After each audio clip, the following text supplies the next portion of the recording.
Bendiciones, hermanos, que el Señor les bendiga nuevamente. Es un privilegio, como siempre, como todas las veces, que el Señor nos permite compartir su palabra. Quisiera eh, saludarles al final nuevamente, como todos los servicios. Tratamos de orar por las necesidades, por las peticiones. Por favor, si usted tiene alguna petición o necesidad, no dude en presentarla delante del Señor, sabiendo que Él conoce cada una de ellas, pero que también se agrada de que clamemos, de que confiemos, de que le pidamos al Señor por nuestras necesidades.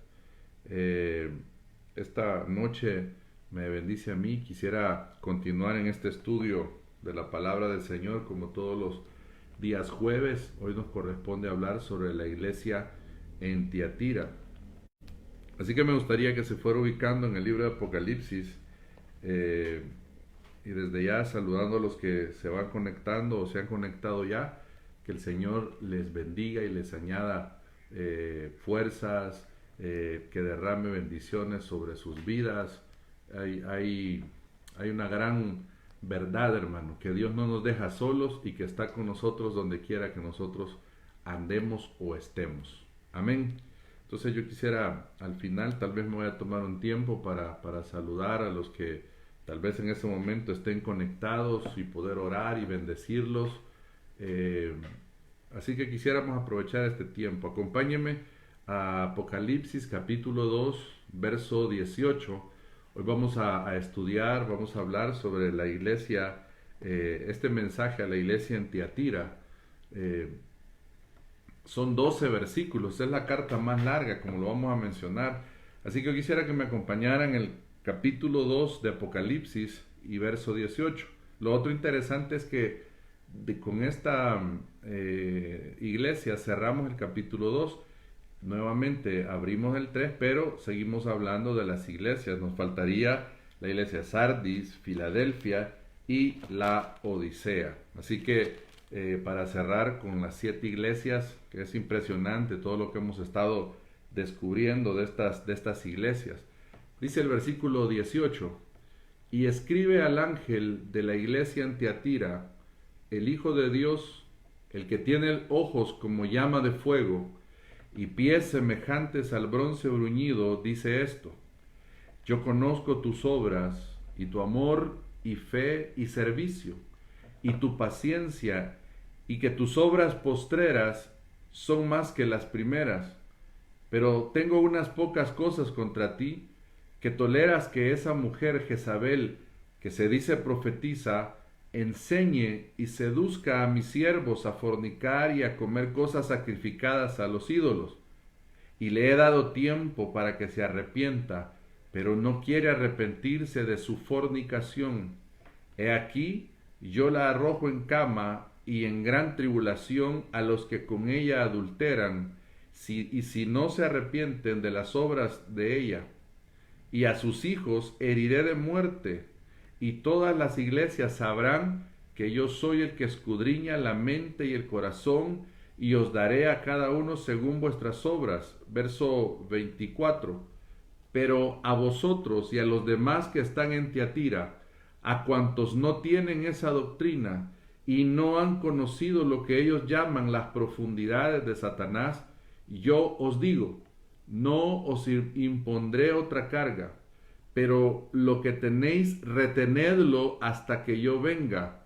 Al que venciere y guardare mis obras hasta el fin, yo le daré autoridad sobre las naciones y las regirá con vara de hierro, y serán quebradas como vaso de alfarero, como yo también la he recibido de mi Padre. Y le daré la estrella de la mañana. El que tiene oído, oiga lo que el Espíritu dice a las iglesias. Padre, esta noche te agradecemos y queremos pedirte, Señor, que nos des un espíritu de revelación, de sabiduría, que nos ayudes a comprender estas verdades en tu palabra escrita, Señor amado, y que nos permitas, mientras escudriñamos, ser bienaventurados una vez más por leer, por guardar, Señor, por oír la profecía escrita en este libro, Señor amado, en esta carta tan maravillosa, Señor. Gracias, mi Dios amado, en el nombre de Jesús. Y permite también que mientras estamos, Señor, escuchando tu palabra, tú puedas acompañar este mensaje con señales, prodigios y maravillas, y puedas obrar en las necesidades de tus hijos, Señor, y puedas liberar al cautivo, Señor, y puedas sanar al enfermo, Señor, y puedas proveerle al necesitado, Padre, y puedas restaurar las vidas de cada uno de los que te amamos y te hemos conocido, Señor. Gracias, mi Dios, en el nombre de Jesús. Amén y amén. Bueno, tal como le decía, hermano, es la más larga de las cartas, tiene 12 versos y lo curioso es que exactamente dividida a la mitad, los primeros 6 versículos está dirigida al tema de Jezabel y los siguientes 6 versículos ya obviamente están dirigidos al resto de la comunidad. Es un tópico, este tema de Jezabel, usted lo va a ver a lo largo de la palabra del Señor. Es un espíritu tan tremendo, hermano, que la motivación que el enemigo trae a través de este espíritu es destruir a los siervos del Señor, es derribar a los siervos. Cuando Elías había derrotado a los 850 profetas, fue Jezabel la que trajo esa amenaza que lo llevó a Elías a meterse a una cueva y desear la muerte. Y así va a ver usted que a lo largo de la palabra pareciera que ha prevalecido este espíritu de esta mujer. Obviamente es una entidad negativa, diabólica, satánica, que el Señor la reprenda, hermano, y que ha alcanzado hasta el final de los tiempos, porque imagínense en esta iglesia hablando de ella. Entonces, eso es lo importante que veamos, que va a ver usted que diferentes palabras o porciones vamos a encontrar a Jezabel. No es que sea una mujer que se perpetuó eternamente o que tiene vida eterna o inmortal. No, hermano, es un espíritu satánico que su objetivo es destruir a los siervos del Señor, como lo hemos visto acá. Ok, bueno, entremos en la misma dinámica que hemos traído, hermano, y primero hablemos algunos aspectos interesantes de esta ciudad. Dice que Tiatira significa actividades sacrificiales. Me llamó la atención a mí porque de este nombre, por eso muchos dicen que esta iglesia representa este error en la que la iglesia cristiana, en la que la iglesia genuina del Señor cayó a lo largo de un periodo casi de 1000 años. Se dice del periodo del año 500 al 1500 después de Cristo, al ignorar que el sacrificio de Cristo es suficiente para poder perdonar los pecados. Fíjese qué tremendo, porque algo que nosotros hoy afirmamos, creemos, confiamos, que el sacrificio de Cristo es más que suficiente para perdonar pecados.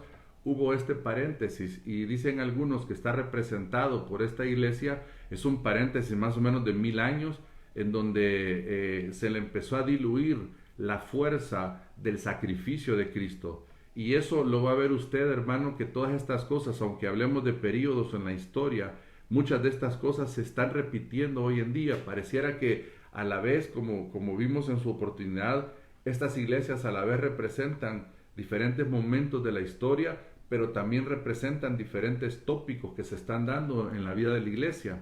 Y esto es bien importante porque mucha gente le está queriendo restar a través de otras sectas, si usted quiere, pero a veces principalmente también siendo una iglesia genuina empieza a darse lugar a esos pensamientos, que no basta con el sacrificio de Cristo. Pero quiero afirmarle a usted que me escucha que para el perdón de pecados, el sacrificio perfecto, el sacrificio sublime y lo único que puede lidiar con el pecado es la sangre bendita del Cordero de Dios. Entonces, lo otro que yo quiero dejar esta noche a través de lo que estamos estudiando es que esta ciudad era muy rica en comercio. De hecho, parte de lo fuerte del comercio eran los hilos, las hilaturas de lana y las tintorerías. De ahí, según reseñan Hechos, parece que es esta personaje Lidia. Usted se recuerda, habla de Lidia, una mujer que trabajaba con material. Entonces, estos habitantes de Tiatira también también tenían una fama de ser gente deshonesta, de ser gente mala, por así decirlo. Ahí también, como las iglesias que hemos visto en estas ciudades, había un templo al dios Apolo, a Artemisa, así como en Éfeso. Igualmente aquí había ese templo. Y todo esto con el único fin de que, o más bien con la única realidad o con la realidad de que se fomentaba la idolatría, la superstición, el ocultismo.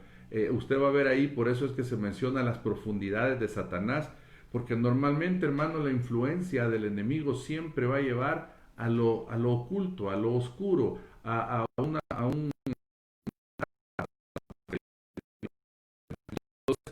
Aquí vamos a ver que en medio de esta ciudad, así como lo hemos estado viendo en cada una de las iglesias, es un contexto muy fuerte, muy delicado, muy tremendo, muy batallado, pero en medio de ese lugar estaba la iglesia de Cristo. Claro, con las luchas, con las reprensiones del Señor, con los bemoles que tenían, era hasta cierto punto, desde la perspectiva humana, lógico, normal, que estas iglesias dieran lugar a todo este tipo de cosas por la fuerte influencia. ¿Se acuerda usted que hemos hablado de que por esa fuerte influencia la gente perdía hasta sus trabajos al convertirse al Señor? La gente perdía sus negocios. ¿Por qué? Porque cuando se convertía a Cristo iba en contra de la corriente. Y mucha gente hoy en día, hermano, que conoce a Cristo, por eso pierde aún a veces trabajos, por eso pierde oportunidades. ¿Por qué? Por la realidad de haber encontrado a Cristo. Es una especie de persecución, si usted quiere verlo así. Pero quisiera que fuéramos ya en la misma dinámica de los versículos, porque como le digo, esta es larga, pero vamos a tratar de avanzar. En el versículo 18, vea usted que aquí se presenta al Señor como el Hijo de Dios. Interesante, hermano, que de forma explícita es el único pasaje en el Apocalipsis que se habla de Jesús como el Hijo de Dios. Hay otros pasajes donde obviamente queda implícito, pero de una forma directa está en este versículo, esa filiación divina de Jesús. Y en la siguiente parte del versículo dice, el que tiene ojos como llama de fuego. Y a mí me ha sorprendido mucho estudiar estas iglesias, hermano, porque siempre que el Señor hablaba de una realidad de Él, lo hacía basándose también en aspectos que iban a entenderle en ese contexto. Por ejemplo, cuando hablamos de que dice, se presenta a Él como el que tiene sus ojos como llama de fuego, los antiguos creían que para ver bien se necesitaban, además de la luz externa, una luz que emanara del interior. Fíjese las creencias que tenían, que para poder andar en la vida, en lo físico, en la vida diaria, necesitaban, aparte de la iluminación externa, una iluminación interna. Entonces, en este contexto cultural iba a ser fácil para ellos entender que Jesús se presentara el que tiene sus ojos como llama de fuego, el que tiene luz propia, el que está iluminado por dentro. Y esto es precioso, hermano, porque la creencia de ellos era una falsedad, pero lo que Jesús revela es una verdad. Eso es lo diferente. Es que, mira, hermano, lo que Jesús hace ahí es presentarse que entre el engaño que ellos creían y la verdad que él significaba, que lo que ellos creían era falso, pero que quien él era el verdadero. Entonces habla también de sus pies, dice que eran semejantes al bronce bruñido, y esto lo que algunos dicen, hermano, que lo que representa es que la fuerza de sus pies para poder hollar a sus enemigos, para poder aplastar a sus enemigos, para poder destruir a sus enemigos.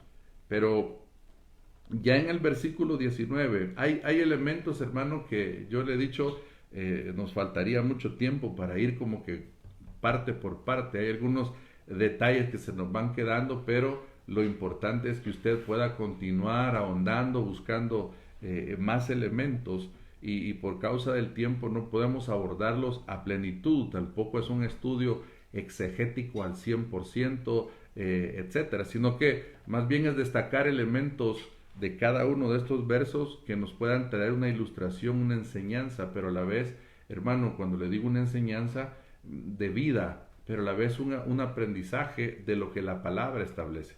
En el versículo 19, yo conozco tus obras y amor y fe y servicio y paciencia. Yo quiero que note que aquí viene esta alabanza al Señor, esta exaltación para la iglesia. Y le dice, y le empieza a decir ahí mismo en el versículo, y que tus obras postreras son más que las primeras. O sea que esta alabanza le empieza a decir el Señor a la iglesia, ¿sabes qué? Tus obras, tus últimas obras, estas más recientes, han sido mejores, han ido superando las anteriores o las primeras. Por eso lo importante, hermano. Y ya lo vamos a ver en detalle cada una de ellas, así de una forma rápida, si usted quiere. Pero qué importante es, hermano, recordar lo que la Biblia dice, que la vida del justo es como la luz de la aurora, que va de aumento en aumento hasta el que el día es perfecto. Así es la luz de la aurora. Y dice la Biblia que así es la vida del justo. Significa entonces, hermano, que usted y yo este día tenemos que haber cambiado de como éramos ayer. Significa que este año, con la ayuda del Señor, de su Espíritu Santo, tendríamos que haber dejado mañas que el año pasado teníamos. Significa que en este tiempo tendríamos que nuestro carácter haber mejorado, si usted quiere, poco, pues, pero ojalá que fuera mucho, respecto de la semana pasada, respecto del mes pasado. ¿Por qué? Porque esa es la realidad del Señor. Y eso es lo que el Señor ve en esta iglesia. Le dice, tus obras actuales, estas últimas obras, le dice en el versículo 19, tus obras postreras son más que las primeras. Entonces, primero le habla de tu amor, un amor activo, un amor verdadero como discípulo de Cristo, un amor ejercitado en misericordia, en ayuda al prójimo, en perdón, en fidelidad, todo lo que el amor significa. Pero también le habla de la fe. Fíjese lo que le destaca el Señor a esta iglesia. Le destaca el amor, le destaca la fe como segundo aspecto. Obviamente no como un aspecto de salvación, porque eso usted sabe que la fe la recibimos como un don para salvación, pero también la fe nos ayuda a vivir conforme a la palabra y el diseño del Señor.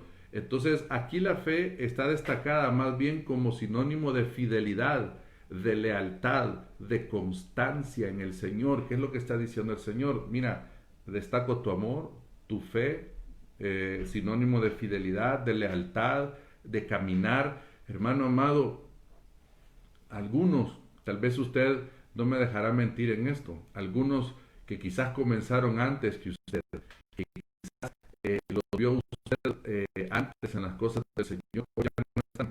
Y usted, a pesar de las cosas, a pesar de las adversidades, a pesar de los problemas, usted en la misericordia del Señor, porque al final ha sido, y la gracia de Dios, usted ahí está. Y entonces gócese y alégrese de poder decir, Señor, gracias porque con tu gracia, con tu misericordia, Señor, porque tú eres bueno, me has permitido mantenerme en el tiempo, caminar sin desmayar, Señor, como dice un canto por ahí hermoso.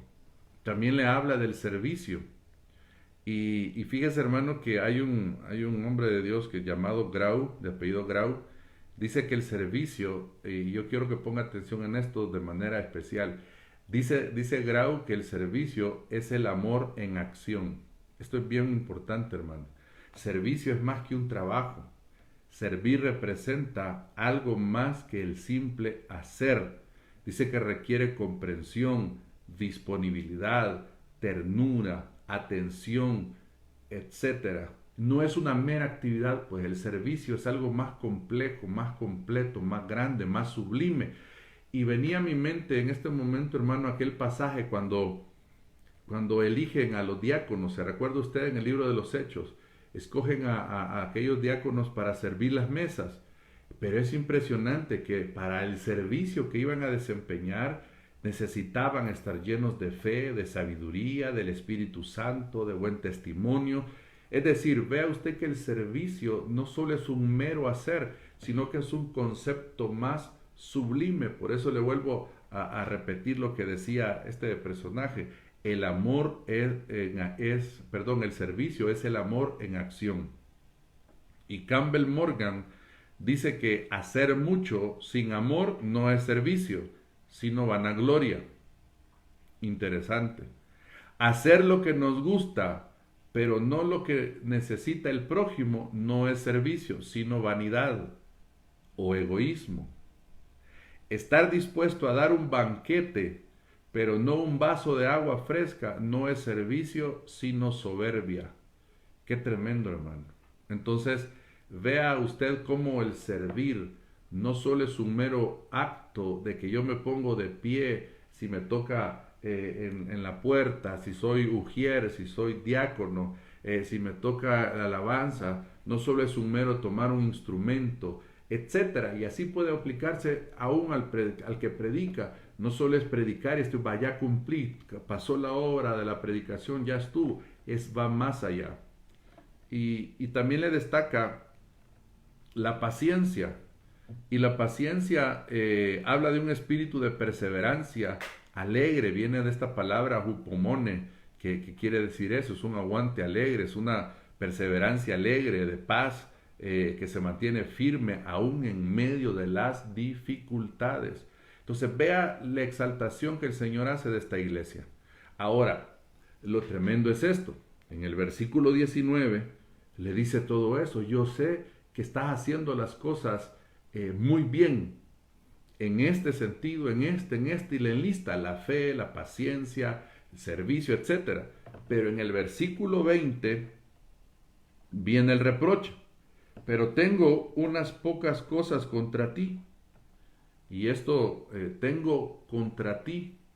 Y dice la palabra del Señor acá, hermano, que toleras que esa mujer Jezabel, que se dice profetiza, enseñe y seduzca a mis siervos a fornicar y a cometer cosas sacrificadas a los ídolos.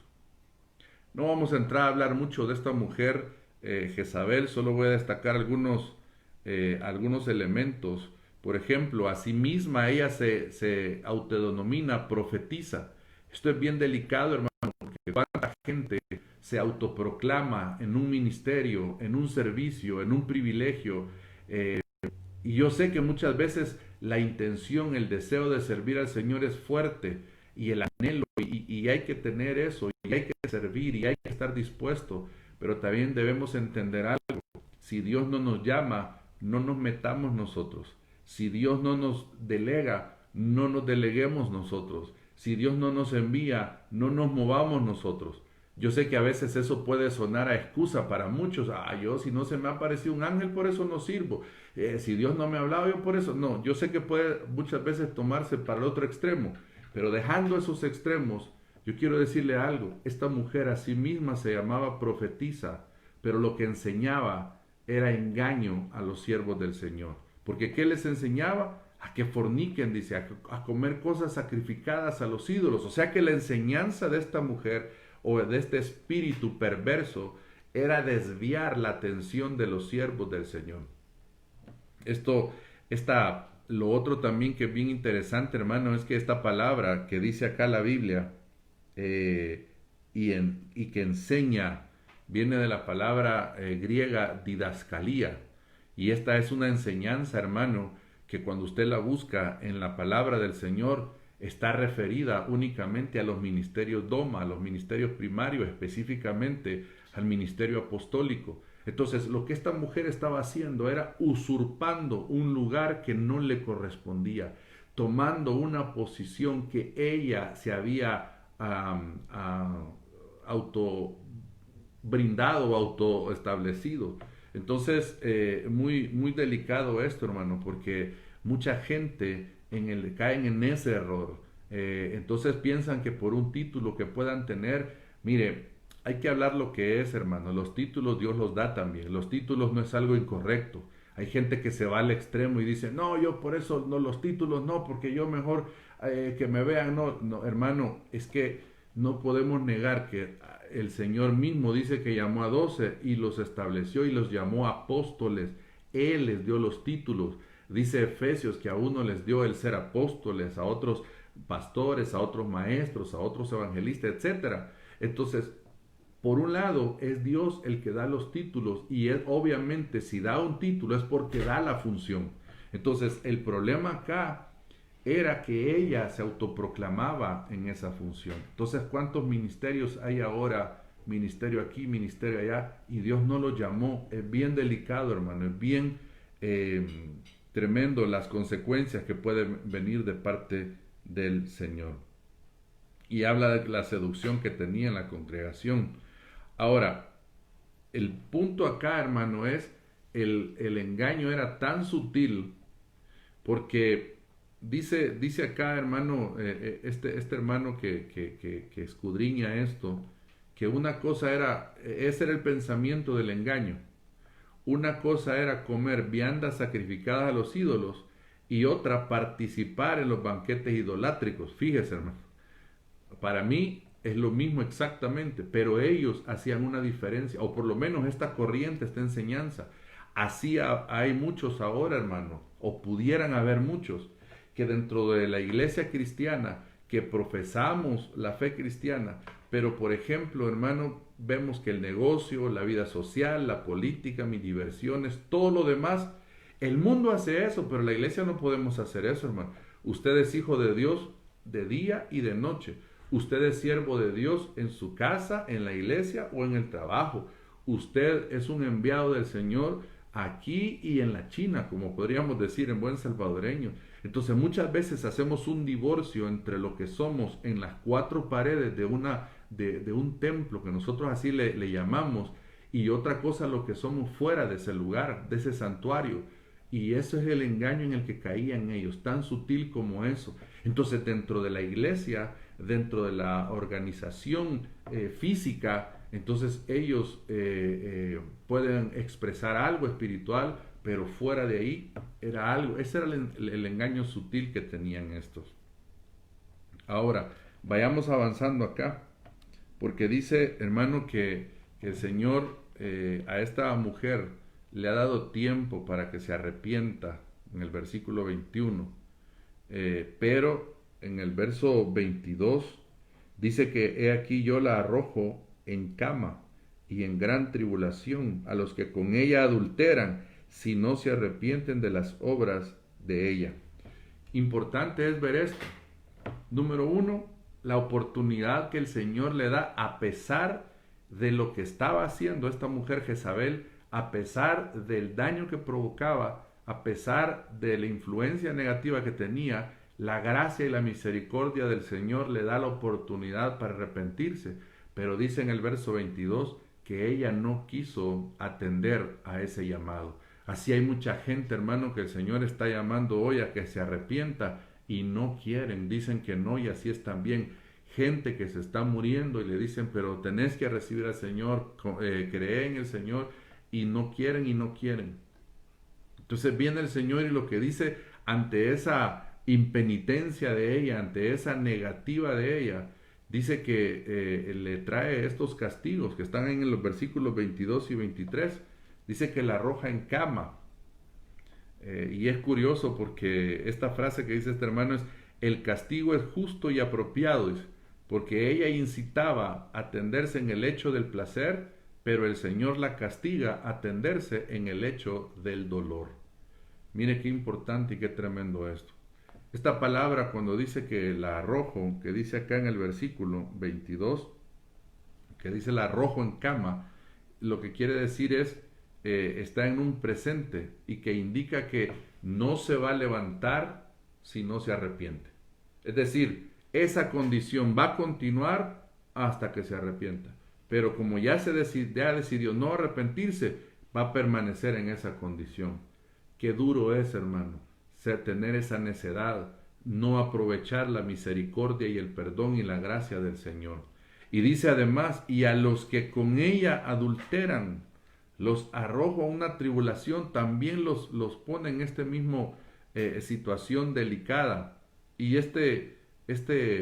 postrar en cama o arrojar en cama, hermano, significa enfermar gravemente.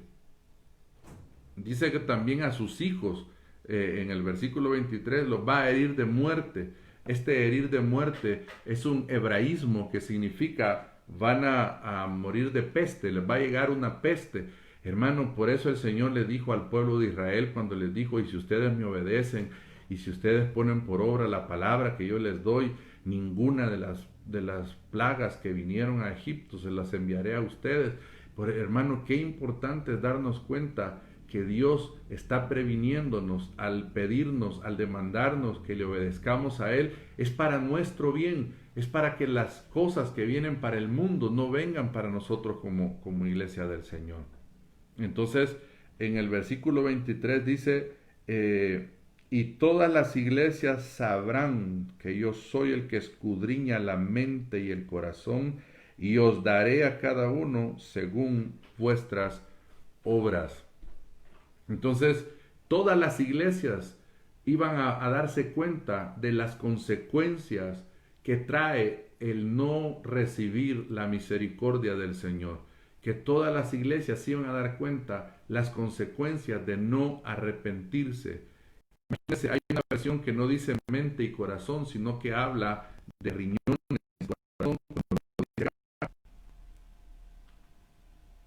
Porque yo soy el que escudriña la mente y el corazón. Hay otra versión que habla de los riñones y el corazón. Entonces, según la mentalidad hebrea, los riñones o entrañas en algunos casos, como se le conoce, eran la sede de las emociones, de los afectos ocultos. Y el corazón era donde estaban los pensamientos que iban a regir la conducta del ser humano. Entonces, todas estas cosas, hermano, por eso el Señor dice lo que veíamos, el de los ojos de con llama de fuego. Era imposible que el Señor no se diera cuenta de estas cosas. Yo quiero ir avanzando acá.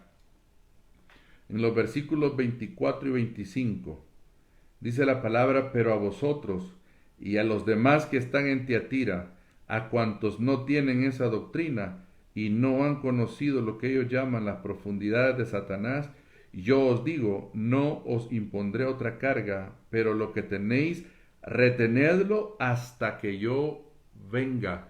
Esto es bien importante, hermano. Primero vamos a destacar esto del tema de las profundidades de Satanás. Estos son misterios que estaban reservados, hermano, y aquí hay un tema de ocultismo gnóstico.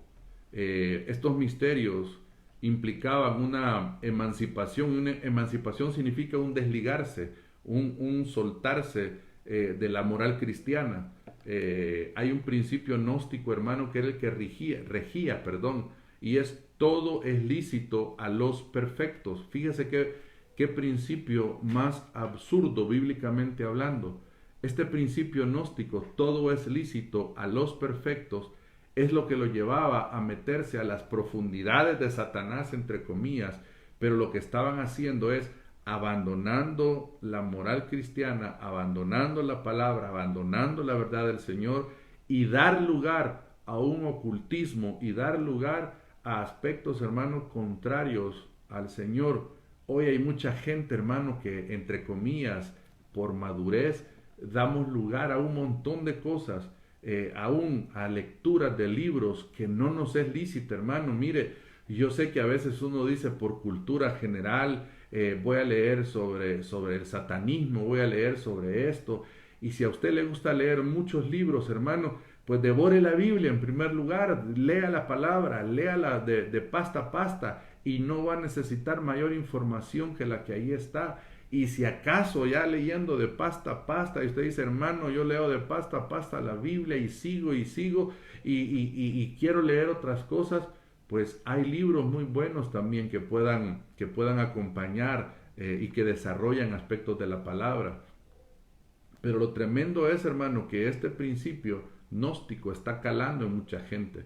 Entonces hoy hay vidas cristianas que viven de esta forma, pensando que porque como son hijos de Dios, todo les es lícito. Y la Biblia no dice, cuando dice que me es lícito, dice que no me conviene, que no me voy a dejar dominar de nada y que yo debo de darme cuenta, hermano, que frente a todo eso tengo que dar cuenta al Señor.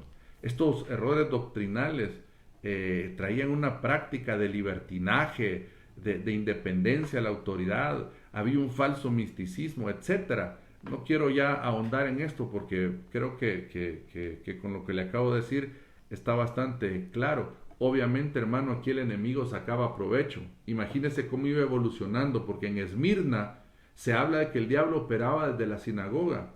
En Pérgamo, el diablo tenía su trono en el templo de Esculapio, como lo vimos. Pero aquí en Tiatira, aquí está más grave, porque aquí el diablo ya había establecido su base dentro de la misma iglesia. ¿Por qué? Por esa misma permisión que estaba cayendo. Entonces, mire qué tremendo, porque hemos estado viendo que estas iglesias han venido caminando bien, pero a la par han dado lugar a cosas contrarias al Señor. Y dice lo otro que veíamos en el versículo 25, solo que lo que tenéis, retenedlo hasta que yo venga. Es la única carga que les impone el Señor. Retener significa agárralo con fuerza para que nadie te lo arrebate.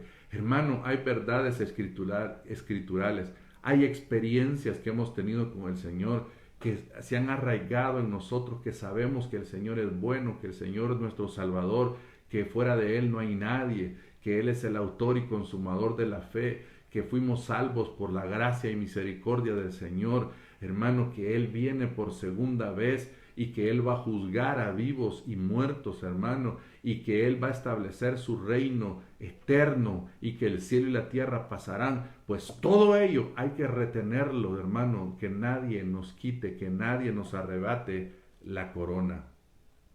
Y obviamente la promesa del Señor, hermano, ya en los últimos versos 26 y 28, al vencedor, al que venza, hermano.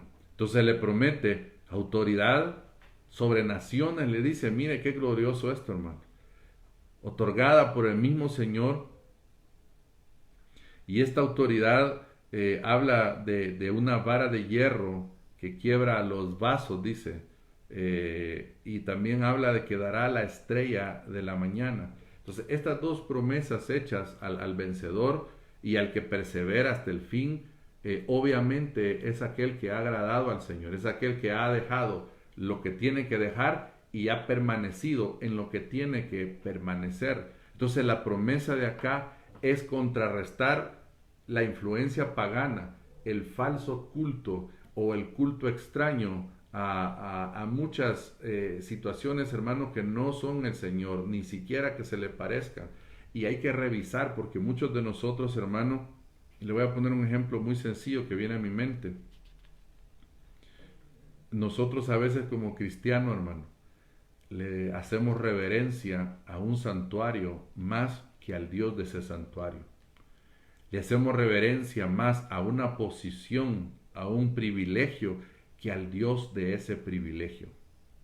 Pensamos que es más noble estar con la corbata sirviendo que con el corazón limpio delante del Señor. Eso es bien delicado, hermano. ¿Por qué? Porque es lo que pasó con ellos. Y lo que está diciendo aquí el Señor es, mire, están tolerando esto. Y esto los ha traído y los ha desviado. Y finalmente, hermano, en el versículo 29, el que tiene oído, oiga lo que el Espíritu dice a las iglesias. Interesante, hermano. Aquí se cambia, en esta iglesia cambia el orden de este que hemos denominado este estribillo al final, con la promesa del vencedor. Así que yo quisiera en esta noche, hermano, orar, saludar. Ya vamos a saludar a los que pueda haber ahí conectados. Pero vea esto. Sé que este tema es extenso, hermano. Yo solo estoy tratando de llevarle en una ruta de que podamos motivarnos a escudriñar y que nos demos cuenta que el Apocalipsis es un libro apasionante, hermano, que no tiene nada de raro ni de difícil, que las cosas es porque realmente no las hemos estudiado, no las comprendemos, pero que Dios nos dé la sabiduría y el entendimiento. Así que yo quisiera orar por la palabra del Señor, saludar. Hay varios que están conectados y dentro o fuera de nuestro país. Andrea, hermana Vero, Mikey, hermana Julia, hermana Sonia, Robert, hermano José Luis, Miguel Ramírez, Cintia, hermana Steph Crate, mi papá, mi hermana Sonia. Los bendigo, los saludo, mi hermano Kalin, hermana Katy, hermana Rosy, hermana Alicia, hermano Wilber, Mario. Quiero bendecirlos y si alguno se me quedó ahí en el tintero, agradecer al Señor y sé que a donde estén ustedes a través de esta palabra y esta noche yo quiero orar y bendecirlos. Estaba yo con esa inquietud de poder saludarlos de manera directa y poder bendecirles, orar por ustedes y sus familias y decirles que Dios tiene todo bajo el control, que tengamos nuestra mirada puesta en Él porque Dios es fiel, Dios es bueno, Dios es maravilloso y que nada se escapa de su voluntad ni de su soberanía. Padre, en el nombre de Jesús, yo quiero agradecerte esta noche, Señor, por tu palabra. Quiero agradecerte, Señor, por cada uno de mis hermanos, Señor amado, en esta noche que se han conectado, Señor, en esta noche y los que posteriormente lo harán, Señor, y verán este mensaje, Padre, para que tú los puedas bendecir. Pero yo quiero ahora tomarme el tiempo, Señor, y a la vez con mis hermanos que he mencionado, poner la vida de mi hermana Mariela, Señor, y agradecerte porque fue intervenida, Señor amado, pero la parte que viene ahorita de una restauración total, Señor, para que tú le ayudes, para que cesen los malestares, los dolores, todo lo que implica, Señor, el después de una operación, Padre. Señor, también quiero orar por Alex, por Quique, Señor amado, y este incidente que les pasó, mi Dios, para que tú te puedas glorificar, Señor amado. Gracias a ti, Señor, solo fue aspecto material, pero tú eres bueno, tú eres maravilloso, Señor. Y yo los presento y los bendigo, Señor, y bendigo a cada uno de mis hermanos. Y oro y te pido a ti, Señor, por las necesidades, por las peticiones de sus corazones, Señor, para que tú respondas. Tú eres un Dios de poder, Señor. Tú eres un Dios grande y maravilloso. Señor, gracias. A ti sea la gloria, a ti sea la honra, a ti sea la alabanza, Señor. A ti el poder, mi Dios amado. Gracias, Jesús. Gracias por este tiempo. Gracias, Señor. Yo quiero tomarme este tiempo para pedirte, Señor, que puedas bendecir estas familias. Señor, que si hay necesidades espirituales, materiales, familiares, tú te puedas glorificar, Señor. Tú puedas abrir las ventanas de los cielos, Señor.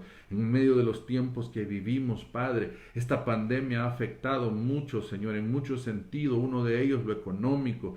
Señor, yo quiero orar y bendecir y pedirte a ti, mi Dios, que abras las ventanas de los cielos, Señor, y que derrames tú la bendición sobre cada casa, Señor, y que proveas y suplas conforme tus riquezas en gloria, Señor, y que podamos decir confiadamente, todo lo puedo en Cristo que me fortalece, Señor, y que podamos decir con toda autoridad en el nombre de Jesús, todo lo puedo en Cristo que me fortalece. He aprendido el secreto y que podamos verte a ti obrar, Señor, sobre nuestras vidas, sobre nuestras casas, sobre nuestras familias, sobre nuestros trabajos, Señor, y nos puedas guardar, Señor, y nos puedas proteger, Señor, de toda peste, Señor, que se cumpla en nosotros lo que dice el Salmo 91, Señor, que tú nos guardarás de toda pestilencia, Señor amado, de toda saeta, Señor, del cielo, y que se cumpla el Salmo 23, Señor, en donde tu palabra dice que eres nuestro pastor y que nada nos faltará, Señor amado, y que se cumpla tu palabra, Señor, que nos has bendecido con toda bendición en los lugares celestiales en Cristo Jesús, Padre, que se siga cumpliendo en nosotros esa bendita palabra, Señor, y que se cumpla, Señor, que ninguna plaga tocará nuestras moradas, Señor del cielo, y que si en alguna medida algún familiar nuestro, a alguien ha llegado, Señor, lo ponemos delante de ti, Padre, en el nombre de Jesús, para que tú restaures y sanes, Señor, toda enfermedad, toda dolencia, Señor. Padre amado, en el nombre de Jesús, a ti sea la gloria, la honra y la alabanza. Aleluya. Amén. Antes de terminar, hermanos, solo quiero dar un anuncio.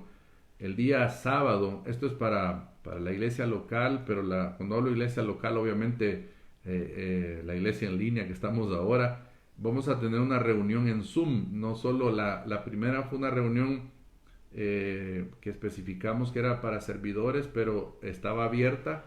Pero es la de este sábado. Ya vamos a tratar de enviar la convocatoria a todos los que podamos y para que usted se pueda conectar el día sábado y podamos tener esta interacción con la mayoría de hermanos de la iglesia local. Así que, amado hermano, dispóngase desde ya. Este sábado a las 5:30 vamos a tener una reunión vía Zoom para que podamos interactuar, saludarnos, compartir un breve mensaje de la palabra y poder orar unos por otros en ese momento, hermano.